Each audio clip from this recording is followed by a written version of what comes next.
या ठिकाणी एवढा जनसमुदाय जमलेला आहे. जाता जाता माझ्या महत्वाच्या 6 गोष्टी लक्षात ठेवा.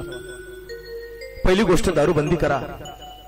ह्या हिंदुस्थानाला ज्या तरुण तडफदार मर्द मराठ्यांची गरज आहे तेच तरुण आता व्यसनाच्या आहारी गेलेले. काय दारू पितात? ही दारू, अरे ही दारू तुम्ही सकाळी पिणार तर संध्याकाळी उतरून जात असते. जर तुम्हाला खरोखर दारू प्यायची असेल ना, कोणती दारू प्या तिचं नाव सांगतो मी.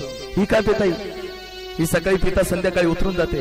ती गावठी काय, देशी काय, मॅकडॉल काय, फर्दर काय, टँगो पंच काय, किंग फेचर काय, ही दारू पिऊ नका. दारू प्यायची असेल ना कोणती प्या.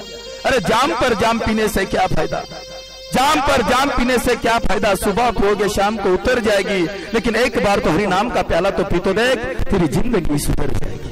पहिली दारू बंदी करा. दुसरी गोष्ट, माथार बंद करा. तिसरी गोष्ट, गावागावात हरिनाम सत्य करा. चौथी गोष्ट, आपल्या हिंदू धर्माचं रक्षण करा. पाचवी गोष्ट, गोमातेचं रक्षण करा. गाय ही आपल्या हिंदू धर्माची माता आहे. गौवा से क्या नाता है, गौवा हमारी माता है. अरे गाय जर आपली माय असेल, पण ह्याच हिंदुस्थानामध्ये 40,000 कत्तलखाने आणि त्या कत्तलखान्यामध्ये दररोजची एक गाय जात असेल तर दररोजचे किती गायी कापल्या जात आहेत? 40,000. त्या गाय मातेला एवढं उकळतं पाणी असतं आणि त्या उकळत्या पाण्यामध्ये त्या गाय मातेला टाकलं जातं. 4-4, 5-5 दिवस त्या गाय मातेला खायला